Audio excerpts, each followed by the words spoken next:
पौधा मरते जा रहा है, या नए सूट जो आ रहे हैं, नए सूट आने के बाद वो सिंक हो रहे हैं, सिकुड़ जा रहे हैं। हाँ, ये समस्या हमको भी आ रही है। जी जी जी, तो ऐसी बहुत सी प्रॉब्लम आ रही है। कुल मिला के टिश्यू का जो पौधा है, क्लाइमेट चेंज होने के कारण भी प्रॉब्लम आ रही है। दूसरी बात, जब टिश्यू का पौधा तैयार किया जाता है तो उसमें जो हार्मोन्स का इस्तेमाल करके रूट जोन तैयार किए जाता है, पौधे को तैयार किए जाते हैं, तो अधिकता के कारण या अनबैलेंस के कारण भी ऐसी प्रॉब्लम होती जा रही है। और जेनेटिक भी चेंज हो जाता है जी उसमें। जी, चेंज होते जा रहा है। अच्छा सुदेश जी, एक चीज़ है, ये अभी आजकल क्लस्टर का बड़ा जी। कोई एक माहौल बना हुआ है, जी और कुछ लोग क्लस्टर बोल रहे हैं, 5 पौधे का 10 पौधे का लगाइए, जी 1 एकड़ पे आप 1000 पौधे 2000 पौधे लगा लीजिए, जी 1-1 करोड़ की कैलकुलेशन बांट रहे हैं। जी। इसमें सच्चाई कितनी है, थोड़ा आप मार्गदर्शन करें हमारे किसान भाइयों का, क्योंकि कोई ऐसा ना हो कि नुकसान कर बैठे ज्ञान के अभाव में। भाई साहब, ये जो क्लस्टर वाला जो सिस्टम चला है ना, उन दलाल लोगों का चला है जिनको पौधे बेच के जेब भरना है। क्लस्टर का कहीं कोई फंडा नहीं है। अच्छा। अब आप देखिए, एक पौधा हम उठाते हैं यहीं कहीं से, ये पौधा जो है, एक पौधा है। जी। अब एक पौधा, इसका रूट जोन खुद का तैयार हुआ है, इसको सूट्स बनाने की खुद की कैपेसिटी है। एक पौधा जब तैयार होगा तो 8, 10, 12 या 15 सूट निकालेगा। इसी की जगह हम इसको ये देखिए थोड़ा सा, ये 4 पौधे कर दिए, 2 पौधे 3 पौधे कर हाँ, दिए, एक ही थैली में करेंगे। एक ही थैली में कर दिए। तो इसको रूट जोन, इसके रूट सूट को बढ़ने में, विकास होने में प्रॉब्लम होगी। सीधा सा हम गांव की भाषा में ये समझें कि एक माँ के पेट में यदि 2 बच्चे हो जाते हैं तो दोनों कुपोषित हो जाते हैं। हाँ। यदि एक बच्चा रहता है तो वो अच्छे से सरवाइव करता है और आगे तक चलता है, हेल्दी रहता है। तो ये जो फोकस कर रहे हैं अपने प्लांट को बेच के पैसा कमाने के लिए, तो आपका कहने का मतलब इससे जो समस्या आएगी वो ये आएगी कि जो शूट्स आएंगे जी वो साइज गेन नहीं कर पाएंगे, जी, क्योंकि size gain उनको नहीं कर प्रॉपर पाएंगे। न्यूट्रिशन नहीं मिल पाएगा। नहीं मिल पाएगा। इससे आपस में कंपटीशन ही चलता जी। रहेगा इनका। और दूसरी बात क्या है, जब ये पौधे हैं तो एक दूसरे से मिले हुए पौधे रहेंगे तो ये कॉइल बनाएंगे। हाँ, मतलब रूट जोन आपका कॉइल जी। में कन्वर्ट हो जाएगा। इनका जो रूट रहेगा कॉइल बना देगा, कॉइल बनाएंगे तो पौधा सरवाइव नहीं करेगा। ओके। तीसरी और बात ये है कि यदि 2 पौधे लगाए हैं या 4 पौधे, क्लस्टर की जो बात करते हैं हम, एक पौधा 10 सूट निकालता है और यदि 4 पौधे ने 40 निकाला तो उसको तो आगे बढ़ने की चांस ही नहीं, क्योंकि उसको मिनरल्स नहीं मिलेंगे, प्रकाश संश्लेषण की क्रिया नहीं होगी, अपना ग्रोथ नहीं होगा। जब हम कहते हैं कि एक बच्चे से दूसरे बच्चे का समय अंतराल होना चाहिए, गवर्नमेंट भी बोलती है। ये कहती है ना, सही है। तो वैसे ही पौधों से पौधों की दूरी तय की गई है उनको बढ़ने के लिए एक अच्छा। और दूसरी बात, जो 1000 हाँ, ये नंबर ऑफ संख्या कितने होने 1000 चाहिए प्लांट? 1000 पौधों की पैकेज बात ऑफ करते हैं कि 5 फीट में लगा दें, 4 फीट में लगा दें, तो कहीं कुछ नहीं भाई साहब। जैसे ही जब पौधा घना लगेगा अपना, 4 फीट में लगेगा या 5 फीट में, सूट तो निकलेंगे लेकिन हाइट नहीं लेगा और मोटाई नहीं लेगा। यदि आप लगा भी लिए तो बहुत ज़्यादा 15 से 20 फीट हाइट आनी है उसकी, या 10-5 रुपए में बांस बेचेंगे अपन, उतनी तो तो कटाई की किसान- लागत है, कटाई की लागत उससे ज़्यादा ज़्यादा आ आ जाएगी। जाएगी। किसानों के लिए 1 एकड़ में यदि एक संक्षिप्त आप बताना चाहें कि 1 एकड़ में स्पेसिंग कैसा हो जी शुरुआत से लेकर लास्ट तक, तो जी। आप थोड़ा गाइड कर देंगे। ये मैं तो चाहूँगा कि डिपेंड करता है कि आपकी सॉइल कैसी है। ओके। अच्छी ज़मीन है, जिस उपज वाली है, तो दूरियां थोड़ी ज़्यादा रखेंगे, क्योंकि ज़्यादा सूट निकलेंगे उसको ओके। और मोटे सूट निकलेंगे। यदि आपकी ज़मीन कमज़ोर है, उपज कम है, तो थोड़ा सा दूरियां कम कर देंगे, क्योंकि उसका कैनोपी कम बनेगा। और यदि मजबूत ज़मीन है आपकी उत्पादन वाली, तो उसके कैनोपी ज़्यादा उनकी बनेंगे। प्रूनिंग और ये जी, अदर जी। एक्टिविटी जो है हाँ। वो किस हिसाब से करे, किस टाइम में, किस फेज में? नहीं, तो मेरा तो ये मानना है भाई साहब थिनिंग उनिंग कि आप 10 बाई 12 में लगाइए, जी। और दूसरी साल में जब पौधा की साइड ब्रांच आती हैं तो उसकी साइड कटिंग कर दीजिएगा सेकेंड ईयर। सेकेंड ईयर में। ठीक। और इसी तरह तीसरे साल भी कीजिए। इसके बाद आपको करने की ज़रूरत नहीं, अपने आप साइड ब्रांच नहीं, वो ऊपर जाएगा, हाइट ले लेगा। हाइट ले लेगा, नीचे साइड ब्रांच नहीं निकालेगा। तो 3 साल तक एक्टिविटी रहेगी। 3 साल तक केवल साइड ब्रांच निकाल दें उसकी। मतलब जो भी मेंटेनेंस है वो जी। शुरू के 4 साल में ज़्यादा जी मेंटेनेंस है, जी हाँ उसके बाद तो फिर मेंटेनेंस कम होता चला जी। जाता है। तो मैं आप सबसे यही कहूँगा कि क्लस्टर वाला जो सिस्टम है, वो नर्सरी वाले अपना पौधा बेच के किसान को गुमराह कर रहे हैं। बाद में किसान को बहुत प्रॉब्लम होगी, उनका प्लांट तैयार नहीं हो पाएगा और प्रोडक्शन बिल्कुल माइनस में अब चली जाएगी। सपोज यदि इन्वायरमेंट का थोड़ा एडवर्स कंडीशन हो जाता है, जी। उस समय अपने बचाव के लिए पानी डालना या इरिगेशन का शेड्यूलिंग है, जी उसके बाद तो किस हिसाब से करें, या कुछ सप्लीमेंट खाद का भी यदि जरूरत पड़े? सप्लीमेंट्री खाद इसको कहीं कोई ज़रूरत नहीं पड़ेगी भाई साहब। आप समझने की कोशिश करें कि ये प्रकृति जंगल का पौधा है, जी। जंगल के अंदर में इसको किसी ने कुछ दिया नहीं है, लेकिन हम चूँकि फार्मिंग कर रहे हैं, ज़्यादा प्रोडक्शन चाहिए और अच्छा चाहिए, कमर्शियल स्किल में चाहिए। कमर्शियल स्टेज में चाहिए। और तो समय पहले गड्ढा खोदिए, फुल फिल उसमें जितनी गोबर खाद 50-50 मट्टी के साथ गोबर खाद मिक्स कर दीजिए और आप पौधा लगा दीजिए। और रही बात पानी वाटर मैनेजमेंट की बात, जो लोगों के बीच में है, केवल ये सब फोकस जो कर रहे हैं वो कर रहे हैं जो नर्सरियां बेच के किसानों का पैसा लेना चाहते हैं। इसके बाद आपका फ़ोन नहीं उठाएंगे, वो फ़ोन नहीं उठाएंगे, इस बात की गारंटी। हमने कहीं कहीं देखा। एक मिनट थोड़ी सुनिए। गड्ढा खोदिए, पौधा लगा दीजिए और वाटर मैनेजमेंट की बात है कि कितने दिन में हम पानी दें।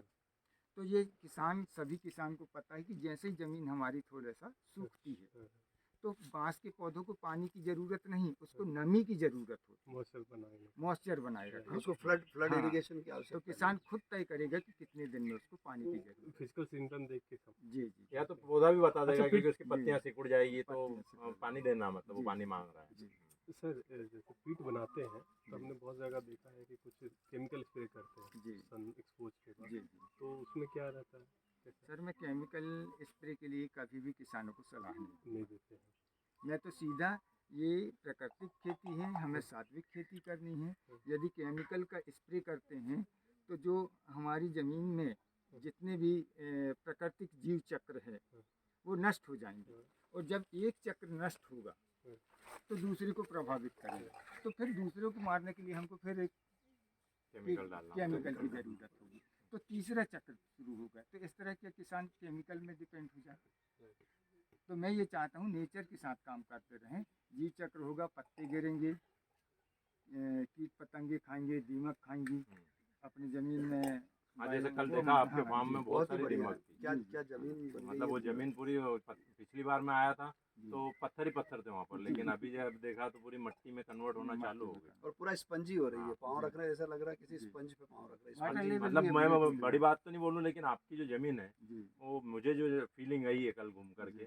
कि आज भी अपन घूमे जी तो अगले 10 से 15 साल में तो ये जमीन इतनी फर्टाइल हो जाएगी जी कि जो खेती की जमीन होती है उससे बेहतर उससे बेहतर जमीन हो जी। जाएगी। बंजर जमीन उपजाऊ हाँ। जमीन में बदल जाएगी। यदि हम पौधों में यूरिया देते हैं, डीएपी देते हैं, या और भी एनपीके 19 20 20 24, आप थोड़ा किसानों को समझने की ज़रूरत है। आज किसान गरीब क्यों होते जा रहा है, और जितने जो दवाई के विक्रेता हैं वो और अमीर हो रहे हैं, बीज वो के अमीर हो रहे हैं। विक्रेता हैं, वो अमीर कैसे होते जा रहे हैं? क्योंकि किसानों के दिमाग में डाला गया है कि दीमक जो है किसान का दुश्मन है। आप सब लोगों ने देखा है कि दीमक किसान का मित्र है। हाँ। ये पत्तियां जो गिरती जा रही हैं उसको खाते जा रहा है दीमक। और केमिकल डालेंगे तो दिमाग खत्म ही हो और जाएगी, वो दीमक आएगी दीमक जिंदा जड़ों को या जिंदा पौधे को तो खाती खाती ही नहीं। नहीं है। खाती वो नहीं। तो तो dead सूखे skin हुए को जो डेड हो गया है, जो जड़ Partially सड़ dead। गई है, वो कल देखा वो पौधों के ऊपर जो स्किन है उस जी। स्किन को भी खा रही हो, सिर्फ स्किन स्किन खा रही है, को खा रही, बाकी लेकिन पूरे पौधा पौधे नहीं को खा नहीं रही। डिस्टर्ब करा। पौधा वैसा का वैसा पत्ते को खा के वापस आ हाँ। गई। अब यूरिया डीएपी की बात करें, जैसे ही ज़मीन में यूरिया और डीएपी को हम डालेंगे तो हाथ में कटे हुए हाथ में रख के देखे यूरिया डीएपी जलन होगी, हाँ। तो वैसे ही हमारी ज़मीनें जल जाएंगी। उसके अंदर के दीमक कीट जो रहेंगे, जो अपने किसान मित्र कीट होते हैं, केंचुए हैं, सूक्ष्म जीवाणु जीव जिसको रहते बोलते हैं, हैं। वो सब खत्म होते बायो जाएंगे। इकोसिस्टम को डिस्टर्ब कर। जी, तो हम ये प्रकृति चक्र को, कोई भी केमिकल डालने से प्रकृति चक्र नष्ट होगा और हम धीरे धीरे नुकसान में जाते अच्छा, जाएंगे। एक सवाल और है नामदेव जी, जी हमने जो अभी तक स्टडी किया है जी 2 तरह के बैम्बू जी है ना, भले से प्रजाति 1600 जी प्रजाति है, जी लेकिन 2 तरह के बैम्बू है। एक सॉलिड वाला बैम्बू जी जो कि पूरा लगभग ठोस आता है, जी जो कि बायोमास में काम आता बायोमास है, का। ज़्यादातर बायोमास ओरिएंटेड है। और एक होता है होल एंड पोल, जी जिसके अंदर होल बड़ा होता है, जिसकी वॉल थिकनेस कम होती जी है ना, एक वो पोल होता है। तो इन दोनों तरह के बेम्बू में से हमें भविष्य के हिसाब से जी कौन से वाले बेम्बू की वैरायटी पे जाना चाहिए जी। और क्यों? भाई साहब क्या है, बांस लगाने के पहले हमें ये तय करना चाहिए कि बांस उगेगा तो हम करेंगे क्या। करेक्ट। आपके किसान की नियर जो भी है, मंडी कौन सी है, वहाँ फैक्ट्रियाँ कौन सी हैं, बांस लगाने के बाद कौन कौन सा मतलब इस्तेमाल होता है, बांस का क्या इस्तेमाल होता है, ये डिपेंड करता है कि हमको उस आधार में बांस लगाना चाहिए। दूसरी चीज़ कि होलो वाला बांस और ठोस वाला बांस, भरा हुआ बांस, तो ये तय करता है कि आपको भविष्य में करना क्या है, इंडस्ट्री में कौन से जी, इंडस्ट्री को जी। सप्लाई करना है। किस चीज़ के लिए आपको काम करना है, ये तय आपको अभी से करना होगा, तब लगाना। ओके। तो ये जो है ये होलो वाला जो टुल्डा अभी ये आपने टुल्डा बताया, होलो ये वाला होलो है। वाला, और ये टुल्डा ही है, इसकी क्या पहचान है? जी भाई साहब, आप गौर से करेंगे, देखेंगे इसको, ये देखिए, ये आपने तो लखन भैया आप बहुत पहले से ज्ञानवान हैं, पूरी पढ़ाई करके आए हैं, पहले भी आपने लगभग 150 एकड़ में बांस लगा रखा है, लेकिन फिर भी आप जानना चाहते हैं तो दिखाऊं, थोड़ा सा पास से देखेंगे, ये बाल आ रहे हैं ये जो यहाँ पे। इसकी दाढ़ी मोच आ रही है, जी जी जी, इसकी खासियत है ओके, टुल्डा की, ओके। ये मतलब 100% टुल्डा ही है। 100% टुल्डा। हाँ, और इसके इंटरनॉट भी देखें तो अगर बाल रुकवा के इस पौधे, इस उम्र के पौधे में और इसके इस उम्र के पौधे में इंटरनॉट का बहुत फर्क है, मतलब 8-9 इंची तो ये अभी से दिख रही अभी है। है, तो ये 24 से 27 इंच का हाँ, नॉट इंटरनॉट बड़ा होने पर पोल ना जी, लगे। रहेगी। अच्छा, अब अगर मान लो ये टुल्डा है, जी अब हमने अगर मान लो ये टुल्डा लगाया, क्योंकि आज नहीं पता हमको कि यार कौन सी इंडस्ट्री सरवाइव करने वाली है। जी आज तो इंडस्ट्रियाँ बम्बू के बेस्ड बहुत कम है, अपने सेंट्रल इंडिया में तो बहुत ही कम है। जी तो आज हमें पता नहीं, अब हमने मान लो टुल्डा लगा दिया, जी अब हमने लगाया इसको अगरबत्ती या चिपिंग वाली और इस इंडस्ट्री के हिसाब से, और बाई चांस हमारे यहाँ वो इंडस्ट्रियाँ नहीं आ पाई नहीं या हम भी नहीं डाल पाए, जी, ठीक है, तो इसमें तो फिर बायोमास कम निकलेगा, क्योंकि ये तो पोला पोल है, वजन कम वजन रहेगा कम इसका। निकलेगा, कम तो रहेगा। फिर हमारा तो वहाँ नुकसान हो जाएगा। अगर बायोमास में ले जाना भाई बायो- साहब, ये टुल्डा में जो मेरा निजी अध्ययन है, जी मैंने जो देखा और समझा है, जी यदि अदर स्पीसीज 4 पोल निकालती है या 6 निकालती है, जी। तो टुल्डा 12 से 15 पोल निकालती है। अच्छा, बायोमास की यदि हम बात करें तो यदि वो 40 किलो निकालता है, हाँ। नंबर ऑफ पिलर हम्म, चार निकाला उसमें, या 100 निकाला, 80 निकाला, जो भी, लेकिन 4 पीस निकालने के बाद ये निकाल देता है 12 और 15 पीस।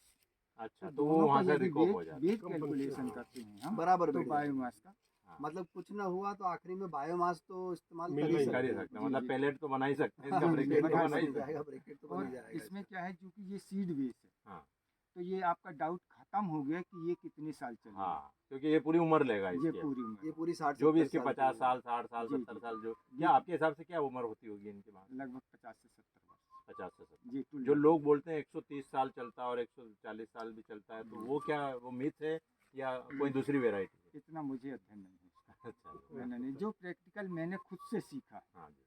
उस विषय की बात कर लेता हूँ, बाकी मुझे ये नहीं है, लेकिन ये है 50 से 70 वर्ष चलता है। तो 50 से 70 वर्ष मतलब इसका बीज अपन ने नर्सरी में डाला तब से इसकी काउंटिंग स्टार्ट हो गई, जी जी, जीरो से शुरू जीरो हो से गई। स्टार्ट हो गई। जी अच्छा, ये जो इसके जैसे अभी आपने बताया कि ये कम से कम 10-12 पोल आपको देगा ही देगा, जी, देगा। एक पौधा। जी, तो 100%। 10-12 पोल कुछ पर्टिकुलर टाइम तक देगा या फिर बुढ़ा, जब ये बूढ़ा होता जाएगा तो इसके नंबर ऑफ पोल घटते चले जाएंगे? नहीं, ये जो है अभी 5वें साल के बाद जी, बहुत स्पीड से ग्रोथ पकड़ेगा, जो हाइट भी आएगी इसकी 40 फीट के लगभग, अच्छा और नंबर ऑफ सूट भी ज़्यादा देगा, जो 11वीं साल तक चलेगा। अच्छा। 11वीं साल तक बहुत स्पीड से पीक बढ़ाएगा, पीरियड पीक रहेगा। पीरियड रहेगा, हम्म, और उसके बाद स्टील हो जाएगा। जो 11वीं साल तक निकला है वो सेम हर साल निकलता हर साल जाएगा, निकलता जाएगा। क्योंकि ज़मीन के अंदर जो है इसकी क्षमता ज़्यादा हो जाएगी, वाटर होल्डिंग ज़्यादा हो जाएगा, रूट जोन इसका बढ़ चुका रहेगा, कैनोपी भी ऊपर जा चुकी रहेगी, तो भोजन खुद का बना लेगा। तो वो स्टिल वाला जो पीरियड रहेगा जी, वो वो कितने साल तक रहेगा? जब तक इसकी उम्र खत्म नहीं होगी, जब तक फ्लावरिंग। अच्छा, मतलब 70 साल की उम्र अगर है जी। इसमें, तो 70 साल तक फिर वो 12-15 पोल हर साल आते रहेंगे। जी जी, ऐसा नहीं कि फिर वहाँ से डिक्लाइन मोड पे जाएगा, जी, ऐसा कुछ डिक्लाइन में एक नहीं सर्टेन जाएगा। टाइम के बाद डिक्लाइन भी आएगी इसमें, फ्लावरिंग आने के बाद? नहीं, नहीं उससे फ्लावरिंग- पहले भी। अच्छा, उससे पहले। उससे पहले जो 140-150 ईयर बोल रहे हैं ना, हाँ। वो डिक्लाइनिंग फेज ही है। अच्छा, वो डिक्लाइनिंग में, मतलब declining 70 में। साल के बाद वो डिक्लाइनिंग में आ 70 तो बढ़ेगा, खैर 70 साल तक तो हम में से चारों में से कोई भी नहीं बच्चे रहने वाला। बच्चों के लिए रहेगा। बच्चे भी शायद रहेंगे कि नहीं, क्योंकि आज मेरा बेटा जो है कहीं भी 20 साल का हो गया, वो भी 70 80-90 साल का मतलब वो हो 90 साल शायद जिएंगे कि नहीं जिएंगे पता नहीं। पर हाँ ठीक है कि अगली पीढ़ी को कुछ दे के कुछ जाना। दे लेकिन के ये है जाना। कि सीड बेस लगाने से ये किसान के दिमाग में ये नहीं रहेगा कि कल को उसका प्लाट खराब होने वाला जी। है या अचानक से कोई फ्लावरिंग आने वाली है या आपका पौधा सिंक होगा। हम्म, ये डाउट पूरे खत्म हो खत्म हो जाते जाता हैं सीड बेस में जाने जी। से। और यदि हम टिश्यू बेस में जाते हैं तो किसान को हमेशा हर पल चिंता रहेगी कि उसका प्लाट किसी समय फ्लावरिंग हो गया हाँ, तो खत्म हो इतने जाएगा। साल की तपस्या मेहनत जो किया है और जो हाँ। पेंशन प्लान बना के रखा है वो डेड हो जाएगा। आज है ही ना, अब हमको ही मन में डर आ गया, आपके मन में भी मैंने अभी जी, डर जी, देखा है जी, कि यार कुछ पौधे दिखे हैं यहाँ पर आपको जी। भी फ्लावरिंग हाँ, वाले। 10% हाँ है। 10 भले 10% 5% 10% है, जी, पर अब वो और तो नहीं बढ़ जाएंगे, ये जी। मन में डर तो है ही जी, सही। जी, सही। अच्छा आखिरी सवाल ये है कि जो टुल्डा आप ये बता रहे दाढ़ी जी, वाला, जी। इसकी स्पेसिंग कितने बाई कितने की होना चाहिए आपके हिसाब ये से? 10x12 में लगा दें। अच्छा मतलब रो से रो 12 में कर दें इसको, जी, ताकि अपना टेक्टर निकल जी, सके, जी, जी। और पौधा से पौधा 10 10 कर फीट दें। में लगा दें। इससे इससे ज़्यादा या कम नहीं करने की जरूरत है? इससे कम करेंगे तो सूट निकलेंगे, हाँ। इसकी मोटाई नहीं आएगी और हाइट नहीं आएगी। और अगर हल्की जमीन हो तो? हल्की ज़मीन है तो 8 फीट कर सकते हैं। अच्छा उसको 10 को 8 कर लें, 8 लेकिन कर इसको सकते 12 ही रखें। हैं। जी बात है। ओके। क्योंकि जब बांस बड़ा होता है तो उसको काट के खींचने में प्रॉब्लम होती है। हाँ तो 12 फीट का जो रास्ता रहेगा उसमें हम तिरछी तरफ में ओके, वो खींच सकते हैं। खींच सकते हैं, लंबी तरफ। फिर भी कुछ खींचने में तकलीफ आई जाती है, जैसे कल आपके वहाँ पे जी, 2 जी। बांस उनने छोड़ दिए थे, जी, जी, खींचे ही नहीं जी। उनको। लेकिन 12 फीट हाँ पर्याप्त है क्योंकि हमको उत्पादन भी लेना है हाँ और वेट में भी लेना है, हाइट में भी लेना है। हाँ। तो इसलिए डिस्टेंस होना बहुत जरूरी अब एक और है सर, एक मन में सवाल आता है कि कोई भी जैसे भंडार है, एक मटका है, है। जी उसमें से हम पानी निकालते रहते तो मटका खाली होता है एक जी ना एक। जी जी जी तो बांस का खेत भी है, जी आप उसमें किसी तरह की न्यूट्रिशन बाद में जरूरत ही नहीं पड़ती, तब ये खेत हमको बार बार हर साल कुछ ना कुछ दिए जा रहा जी है ना, इसको नहीं देंगे तो जी। इसका भंडार तो कम होगा ना लॉजिकली अगर। बिल्कुल आपने सही किया। हम सात्विक खेती करते हैं, जी। प्राकृतिक खेती करते हैं और हम ये चाहते हैं कि किसी को ज़्यादा से ज़्यादा उत्पादन लाभ मिले। तो लगभग एक बांस जो रहता है उसकी 3 से 4 किलो गिरती है, एक पिल्लर एक सूट से 4 किलो पत्तियाँ गिरती हैं। तो वो रिसाइकल होगा और बांस बनेगा। तो दीमक बहुत खाएगा सारे लोग तो इसको। उन पत्तियों को इकट्ठा करके वर्मी कंपोस्ट बना के उसको भी बेच रहे हैं, तो मतलब वो गलत है। उनका अलग हो सकता है ज़्यादा लाभ, लेकिन भविष्य में ये बताइए कि उत्पादन खेत लेते सूखा हो जाएं, जाएगा। हाँ खेत खराब हो जाएंगे। हाँ वही मैं पूरा जी कंफ्यूजन था। वो कटोरा खाली होगा जी जी जी भाई, आज जो कटोरा न्यूट्रिशन का कटोरा हमारा खेत मान लो, जी। तो उसको हम न्यूट्रिशन बार बार लेंगे और काट काट के बेचते जाएंगे, तो खत्म नहीं है। लखन भैया प्रकृति चक्र ये कहता है जो मरता है हाँ वो दूसरे को जीवन देता है। जी।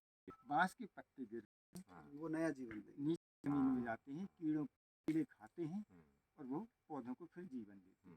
तो ये चक्र है, उस जो चक्र को आया नहीं है वो मिटाना चाहिए। जाएगा। इस चक्र को छेड़खानी नहीं होनी। एक और है कि जैसे मोनोक्रॉपिंग के जो ड्रॉबैक्स आते हैं जी कि भाई अपन जैसे बांस ही बांस लगा रहे हैं, जी तो ये जंगल पूरा कंप्लीट जंगल नहीं बन रहा, जी ये एक ही तरह का पौधा में वो खेत में जा रहा है। आज जी। जैसे 100 एकड़ पे 100 एकड़ या 1000 एकड़ पे अपन ने बांस लगा दी, जी। तो अब ये मोनोक्रॉपिंग हो गई। जी तो ये भी तो जीव जीवन और जीवनश जो भी होता है को डिस्टर्ब करता है ना, ये भी। ये डिस्टर्ब नहीं करता क्यों, एक ही तरह का पौधा हो गया, अब दूसरे पौधे तो है ही नहीं यहाँ पर। क्योंकि हम प्रकृति के साथ हमारे ऊपर परिवार की जिम्मेदारियाँ हैं। जी।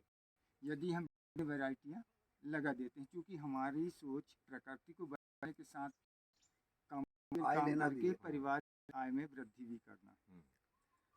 तो यदि हम कमर्शियल कर देते हैं तो विभिन्न तो उसकी कटिंग में प्रॉब्लम, कीटिंग में प्रॉब्लम, और जब कभी एक प्लांट में प्रॉब्लम आती है, कोई बीमारी आती है, उसके साइड इफेक्ट दूसरे में निश्चित है कि जाएंगे ही जाएंगे।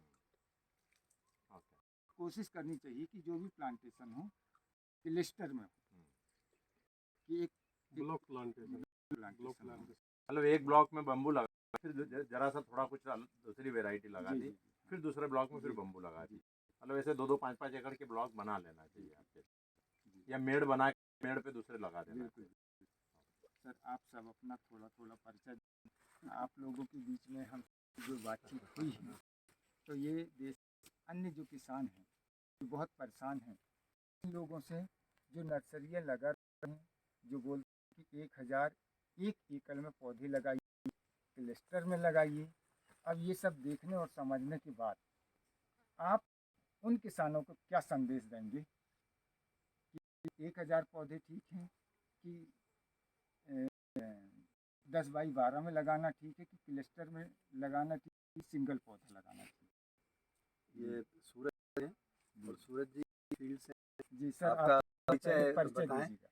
क्योंकि आप भी एक्सपर्ट हैं नर्सरी सारी चीज़ों में, फॉरेस्ट के अंदर। बताएं सूरज जी, आप क्या बोलना चाहते हैं, अपना परिचय पहले आप। मेरा नाम सूरज है और मैं इसी फील्ड में हूँ। कहने का मतलब है कि हम प्लांटेशन करें या एनर्जी के रूप में करें या बायोमास के लिए करें या नेचर के लिए करें, जैसे भी करें, लेकिन ऐसा है कि जो भी प्लांटेशन चाहिए वो इस पैटर्न पे हो, वो एक नेटिव स्पीसीज के साथ में वो इंटरफेयर भी ना करे और हमारी अर्निंग भी बढ़े किसानों की।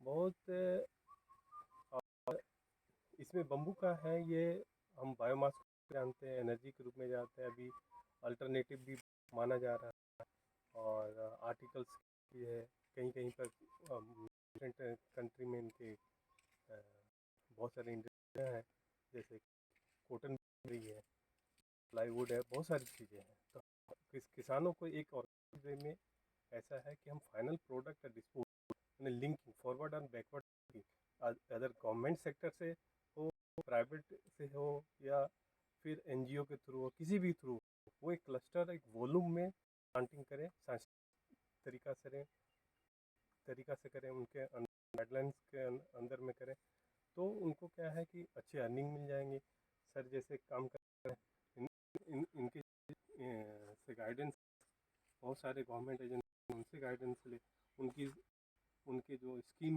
उनका पूरा फायदा है और इस तरह से आगे चल अच्छी तरह से वो एक इकोनॉमिक लेवल होना चाहिए। मतलब आप ये बोलना चाह रहे हैं सूरज जी कि एक सिस्टम बनना चाहिए। एक जैसे मैंने एकड़ पे लगाया, किसी किसान ने 10 एकड़ पे लगा लिया, तो अब मान लीजिए छोटा छोटा करेंगे तो एक गाड़ी माल भी नहीं, तो फ्रेट का इशू आएगा, मैन्युफैक्चरिंग यूनिट। अब अगर 50 किसानों ने मिलके 10-10 एकड़ लगा लिया, एक क्लस्टर ये है कि बम्बू क्लस्टर में लगा दें। हाँ, और एक क्लस्टर किसान खुद क्लस्टर बन के हाँ, एक समूह बना करके और एक तो क्लस्टर किसान बनाए जब उसका, क्लस्टर बन के लगाएंगे तो वो तो एक वॉल्यूम आएगी और एक बार्गेनिंग की पावर आएगी, बार्गेनिंग की पावर, रख रखाव की आएगी, मैनेजमेंट भी करेंगे। उसके बाद क्या के अगेंस्ट में उनके अकॉर्डिंग में जो है इंडस्ट्रियाँ वो डेवलप आएगी, लेटर डेवलपमेंट आएगी, इंडिया का विकास होगा, तो एक अलग जोन के रूप में जाना जाएगा। ये सर कर रहे हैं, अब हम कि 10-15 साल 50 साल बाद तो बम्बू दिखेंगे, उसके अगेंस्ट में कितनी सारी चीजें आ जाएगी जी, हम लोग तो ये किसान तभी फायदा में रहेगा। लगभग 2.5 एकड़ में इस एरिया में हमको बैम्बू लगवानी। बहुत बढ़िया। और 2500 एकड़ हम तो इस तरह के सारे इंडस्ट्री हैं, एनर्जी क्या है जो कि बाद में अभी भी बूम है और आगे भी चल रही है, अभी भी चल रही है, तो बायोमास एनर्जी पावर प्लांट आ जाएंगे। सर आप बताइए, देश के किसान आपको सब देखते हैं कि जो पौधे क्लस्टर लगाने हैं, मतलब एक बास्केट क्लस्टर, आप जी, थैली जी। वाला क्लस्टर की बात जी, कर रहे हैं। थैली वाले क्लस्टर की बात कर रहा हूँ मैं। थैली वाले पौधे क्लस्टर में लगा रहे हैं। जी जी, मेरा भी अनुभव रहा है सुदेश जी। जी, मेरा ये नाम यदि 4 पौधे एक साथ लगा दें, आप प्रैक्टिकली दिखाएं किसानों को कि 4 पौधे एक साथ लगाएं तो किसान को आय होगी या नुकसान होगा? भाई निश्चित रूप से इसकी एक सीमा है न्यूट्रिशन देने की, आपने किया है, और वहीं पे जो जड़ों का वो जो राउंडेड होना शुरू होगा, क्योंकि ज़्यादा जड़ें घनी हो जाएंगी और आपस में फेल करके और राउंडिंग करने लगेगी, जिससे उसको न्यूट्रिशन वैल्यू नहीं मिलेगा। मतलब ये सारे जितने भी पौधे आएंगे वो कुपोषित रहने वाले हैं, यहाँ पे किसी को भी अच्छी हेल्थ नहीं मिलेगी, चाहे आप कितना ही न्यूट्रिशन दे लीजिए, लेकिन ये जमीन और मिट्टी की तो सीमा है ना, ये अपना 360 में राउंड ऑफ करेगा। शूट ज़्यादा आएंगे, उनमें से कुछ शूट मरेंगे और जो चलेंगे भी वो हाइट नहीं ले पाएंगे, जैसा कि आप बता रहे थे। तो आप किसानों को क्या कहना भाई चाहते हैं? मैं तो ये कहना चाहता हूँ, हाँ, सिंगल क्लस्टर में लगाएं। जी देखिए, बांस अपने आप में, बांस मतलब घास, और घास का मतलब होता है कि आप जितना उसको काटोगे, गाय ने खाया घास को, फिर दूसरे दिन उगाती है वो। जी तो ये भी वही है, यदि आपने एक पौधा भी लगा दिया तो ये घास की तरह फैलता है अपने आप ही। ये हर बार अपनी एक नई घास निकालता है ना, नया शूट निकालता है। तो इससे कोई फर्क नहीं पड़ता कि यहाँ पे आप 5 या 10 पौधे भी लगा दें, तब भी उसका नेचर तो वही रहने वाला है, बल्कि होगा ये कि कमजोर शूट आएंगे। अपने इस डिस्कशन से मुझे एक चीज समझ में आ गई कि हमने और हमारी सरकार ने सबने मिलकर के एक नारा दिया, हम दो हमारे दो। हाँ, तो यहाँ पर वही फार्मूला लागू होता है कि जिस परिवार में अगर 10-20 बच्चे हो गए जी तो ना तो दसों बच्चे पढ़ पाते हैं, हाँ, है ग्रोथ नहीं ना कर पाते हैं, उतना उनको हेल्दी फूड मिल पाता है, ना एजुकेशन मिल और पाता है। पिताजी का जीवन अलग खत्म हो जाता है। तो वही यहाँ पर भी होगा कि अगर हमने एक की जगह 10 बच्चे लगा दिए एक ही घर में, तो शायद वो कंपटीशन में आपस ही कुपोषित होकर के मर तो जाए। किसान भाइयों को 10-20 बच्चों का बाप नहीं बनना हाँ। चाहिए। हर एक पौधे को एक जगह लगाएं और एक ही शेर का बच्चा पैदा हाँ, करें। और अगर नंबर आप पौधे ज्यादा लगाना है तो नंबर आप एकड़ बढ़ा लें। हाँ, जमीन बढ़ाएं। जमीन बढ़ा लें। और एक और मैं बहुत बात कहना चाहूंगा जो जी, बहुत जी। इंपॉर्टेंट है सर, जी जो मेरे जहन में है, जी कि मैं किसानों को एक ये भी बात बोलना चाहूंगा कि कभी भी अपनी फूड ग्रेड वाली जो जमीन है जिस जी। पे आप अनाज पैदा कर रहे वहाँ हो, पे न लगे। उस पे बांस बिल्कुल ना लगा। बिल्कुल सही। पैदावार होगी, जी कमाई भी होगी, जी है ना, लेकिन अगर हर किसान ऐसा करने लग जाएगा तो एक समय वो आएगा आज से अन्न 25-50 का साल बाद उत्पादन। कि अन्न का शॉर्टेज आ जाएगा, जी है ना। तो बांस तो सबके पास होगा लेकिन खाने के लिए अन्न नहीं होगा। फिर हम तो अमेरिका से ऐसे बुला रहे हैं। किसानों को मजबूरी है कि बेचारे फिर वो क्या बांस नहीं लगाए, तो उनके लिए सॉल्यूशन है कि वो अपनी मेड़ पे लगा ले, वेरी गुड। ताकि वो मेड़ के बांस से भी कमाए और अंदर अनाज पैदा करे उससे भी कमाए। और हाँ, एक बात और भी होगी कि अगर आपने मेड़ के ऊपर बैम्बू लगा दिया तो वहाँ आपके खेत का इकोसिस्टम इतना अच्छा डेवलप हो जाएगा जी, कि जो पैदावार आज आपको हो रही है, जी। मान लो 10 कुंटल गेहूं पैदा कर रहे हो, 12 कुंटल कर रहे हो या 15 कुंटल कर रहे हो, तो उनके अंदर कहीं भी 10-20% की पैदावार बढ़ जाएगी। बस, एक फायदा वो भी होता है ना, बांस की बागड़ लगा दी तो wind pressure wind pressure wind ने प्रेशर वही जो उन्हीं सारी आड़ी चीजों हो की, जाती है, फसलें जरा सा ना हवा तो चलेगी, हीट वो नहीं वेव्स होगा। आएगी, हीट ना वेव्स कोल्ड रोकेगा वेव्स वो। का उसका बायोडिफेंस इम्पैक्ट लेयर आएगा। बन जाएगा। कई बार पेस्ट होन को भी ब्रेक रोक कर देती लेती है। है, बेस्ट अटैक पेस्ट अटैक भी बेस्ट कर अटैक भी लेती रोक है, देती है क्योंकि वो। बांस पे सारे पेस्ट आ जाएंगे। बांस मीठा होता है तो उसको खाएंगे, ना कि आपकी फसल को खाएंगे। एक चीज़ और पूछना है, जी हमने तो स्पेसिंग में लगा दिया, जी अब किसान के पॉइंट ऑफ व्यू से भी जाते हैं, जी तो जो बीच का स्पेसिंग है जी तो उसमें उसकी अल्टरनेट इंटरक्रॉपिंग। इंटरक्रॉपिंग का कुछ आप बता सकते हैं कि अल्टरनेट उनका जो सस्टेनेबिलिटी भी चलता रहे, जी जी जी ऐसा कुछ ऐसा मॉडल। मैंने किया है सर यहाँ लखनवी आपने हाँ, देखा पिछली बार है, मैंने देखा भी मैंने था। दिखाया है और अच्छी अर्निंग है। थोड़ा बता और दें। वो हाँ, मैंने हल्दी का इंटरक्रॉप किया है, जीनी कंद का इंटरक्रॉप किया है, अदरक का इंटरक्रॉप किया मैंने है। सब राइजोम है, जी राजौन में किया, राइट, क्योंकि इनको जो है सनसेट की जरूरत पड़ती ज़रूरत पड़ती है। है। और ये कंद वाली फसलें हैं, इनका मार्केट अच्छा है और रेट भी अच्छा है। तो कंद वाली फसल कोई भी लगा सकते हैं जिनको सनसेट की ज़रूरत है। और चूँकि और अदर स्पीसीज़ की बात करूँ, जैसे अनाजों की बात करूँ, तो कुछ समय के लिए लगा सकते हैं, दूसरी साल हाँ, वो तक। साल 2 साल बस 2 second साल year के में। बाद जी नहीं कर 1 पाएंगे। साल अधिकतम लगा सकते हैं, जिस तरीके से मैं मैनेजमेंट करता हूँ। हमने तो देखा ना, जी। पिछले साल हमने हमारे बांस में दोनों फसलें ली। इस साल तो बांस देख करके लग ही नहीं रहा कि इसमें फसल बोना चाहिए, क्योंकि इतनी छांव हो गई कि वो दूसरी फसल को क्या आने देगा। और अभी तो बरसात आना बाकी है, जी ये बरसात में तो फिर नए शूट आएंगे और उनकी नए हाइट शूट ऊपर और जाएगी, growth तो वो हो तो कुछ तो ये है पसंद कि आएगी। हम कंद वाली कोई भी फसल लें ले सकते हैं। तो वो अच्छा पर सर उत्पादन एक देती है। मैंने एक किसान से मैं एक एक्सपीरियंस लिया है, जी उन्होंने 4-5 साल तक इसके अंदर अदरक और हल्दी लगाई थी। जी तो जब उनसे मैंने पूछा कि यार ये सही है या नहीं, जी तो उनका कहना था कि सर, बोले क्या होता है, आपकी हल्दी और अदरक दिखेगी तो बहुत अच्छी, जी है ना, उसकी वेजिटेटिव ग्रोथ बहुत अच्छी होगी, जी लेकिन जो उसके अंदर जो गांठें बनना है ना, जी वो बन नहीं पाती है। सर क्या है, हर एक फसल को सूरज की किरणों की जरूरत पड़ती है। प्रकाश संश्लेषण से वो अपना भोजन बनाता है। मैंने क्या किया कि जब तक किसान को बांस से आय नहीं हो रही तब तब तक वो फसल तब तक लगा सकता है। उसके बाद नहीं। इसके बाद उसकी कंद वाली भी फसल जो है ना, क्योंकि इसकी रूट जोन ही इतनी फैल गई है जी कि वो दूसरी फसलों को आने नहीं देगा, प्लस दूसरा इतनी पत्तियां खिल रही है जी कि वो उनको दबा देगा, पूरा मल्चिंग कर देगा। मल्चिंग और वो हाँ। हीट वो आ जाएगा वहाँ पे, वाष्पीकरण हो जाएगा, वाष्पीकरण मतलब गर्मी रहेगी वहाँ पे, तो पनपने नहीं देगा। चलिए सर, बहुत लगन अच्छा भैया, लगा आपसे। बहुत अच्छा। नहीं, किसानों के लिए एक संदेश आप भी देंगे। जी आप इंदौर से आए हुए हैं, लगभग 150 एकड़ का आपका बेम्बू का फार्म हाउस है। जो हो चुका है अभी तक। हो चुका है और भी आपको लगाना है। ईश्वर आपको बहुत तरक्कियाँ दें। धन्यवाद लेकिन साहब। आप देश के किसान को क्या बताएंगे कि हम सीड बेस का प्लांट करें हाँ। या टिश्यू का करें? हाँ। टिश्यू के आपके निजी अनुभव बताइए और जी। सीड बेस में आपका क्या, आप क्या समझें? मैं तो किसानों को एक ही बात बोलना चाहूँगा कि टिश्यू कल्चर के पौधे मिल जरूर रहे हैं पूरे हिंदुस्तान के अंदर, पर जो मेरा एक्सपीरियंस रहा है वो टिश्यू कल्चर के पौधे का लेकर के नेगेटिव रहा है, क्योंकि उसके अंदर काफ़ी जेनेटिकल चेंज आ रहे हैं।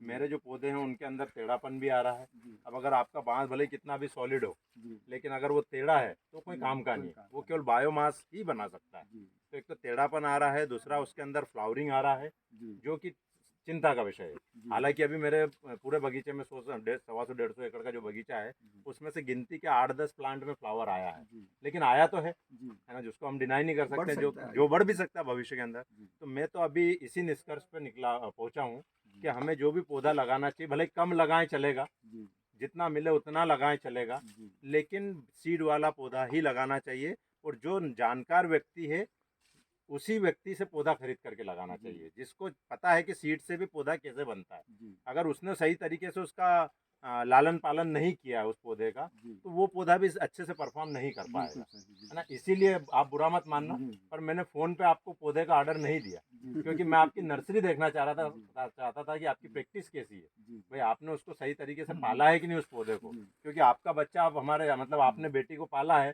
और अब ये बहू बन के हमारे घर में जाने वाली है, तो हम ये भी तो देखेंगे कि आपने अच्छे संस्कार दिए हैं कि गुण नहीं। अच्छे हैं कि नहीं। तो किसान भाइयों से वही निवेदन है कि आप इसमें जल्दीबाजी ना करें, व्यक्ति के यहाँ जाएं, जो भी जिससे भी पौधा खरीद रहे हैं सीड बेस्ड पौधा ही है ये कंफर्म कर लें, फिर उसने अच्छी तरीके से उसको बनाया है ये कंफर्म कर लें, और फिर अपने खेत में लगाएं। क्यों? क्योंकि आप 50 साल के लिए कोई फसल लगाने जा रहे हो। जी अगर आप 2 महीने 5 महीने के लिए लगाने जाते तो शायद मैं आपको ये बोलता कि जो इच्छा हो कर लो यार, ठीक है। लेकिन 50 साल की फसल है आपकी, और अगर आपने अपनी पूरी जमीन पे लगा दी तो आपकी पूरी जीवन आपका आने वाली 10 साल पीढ़ियां भाई, 4 दाव पर साल लगी 5 हुई साल है। बाद आपको पता पड़ेगा। हाँ, वो फिर यू टर्न फिर 5 साल का 5 है। साल का तो वो युवा। 10 साल का यू टर्न होगा, तब तक आप जीरो इनकम पे खड़े हुए हाँ। नजर आएंगे, तो आपको नुकसान बड़ा भारी हो तो सकता अभी हम ये नहीं कह सकते कि हमने जो टिश्यू वाला लगाया वो 100% गलत है। है। गलत है। हो सकता है उसमें कुछ फ्लावरिंग आए, या हो सकता है पूरी फ्लावरिंग आ जाए, है ना। आज हमको कुछ नहीं पता। सर टिश्यू और सीड बेस की यदि हम बात करते हैं जी, तो जहाँ तक मेरा मानना है, मैंने भी टिश्यू का लगाया है, लेकिन